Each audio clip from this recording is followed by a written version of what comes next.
പ്രശ്നം അല്ല കൊടുത്തിട്ടില്ല. അങ്ങനെ രാത്രി വരെ നല്ല റാഹത്തിന് മുണ്ടിയെല്ലാം കഴിഞ്ഞു. മുഅ്മിനീങ്ങളെ മനസ്സിലാക്കണം കേട്ടോ. പിറ്റേന്ന് രാവിലെ ഈ കുട്ടി എണീക്കുമ്പോൾ നഊദു ബില്ലാഹ്, ആ കുട്ടിക്ക് അല്ലാഹ് കുട്ടിയുടെ അഖല് ബുദ്ധി എടുത്തു കളഞ്ഞു. കുട്ടിയുടെ സ്വന്തം ശരീരത്തിൽ ഡ്രസ്സ് വലിച്ചെറിയാൻ തുടങ്ങി. ഉപ്പാനോട് ചോദിക്കാൻ തുടങ്ങും, നീ ആരടാ? ഉമ്മാനോട് ചോദിക്കാൻ തുടങ്ങും, നീ ആരടി? നീ ആരടി? എന്നെ പറയാൻ നീ ആരടി? നീ എന്നെ പറയാൻ നീ ആരടാ എന്ന് ആ മാതാവിനോട് പിതാവിനോട് ചോദ്യം ചെയ്യാൻ തുടങ്ങി. പോരാ, എന്നിട്ടോ നാട് കറങ്ങാൻ തുടങ്ങി, ഓടാൻ തുടങ്ങി. മുഅ്മിനീങ്ങളെ, എന്റെ അനുഭവം പറയുകയാണ്, എന്റെ പോലീസ് പറയാനല്ല, എന്റെ വലിയ ദർജ പറയാനല്ല ഇവിടെ ഉദ്ദേശിക്കുന്നത്. പറഞ്ഞതിന്റെ ഉദ്ദേശം ദീനെ നിസാരപ്പെടുത്തിയപ്പോൾ അല്ലാഹ് ആ മകളെ മകൻക്ക് നിസാരപ്പെടുത്തി കൊടുത്തു.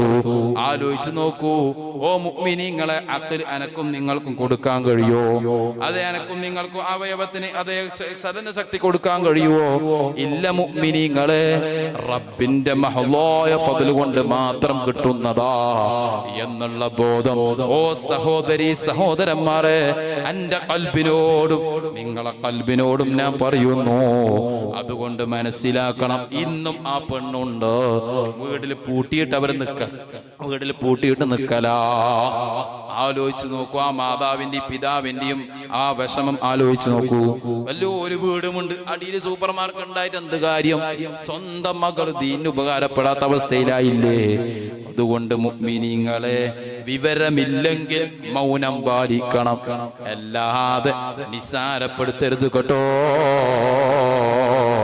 തന്ന സമ്പത്തിന് അല്ല ചോദ്യം ചെയ്യും, തന്ന മക്കളെ ചോദ്യം ചെയ്യും, തന്ന അതേ അവയവത്തിന്റെ ചലനശേഷിനെ ചോദ്യം ചെയ്യും.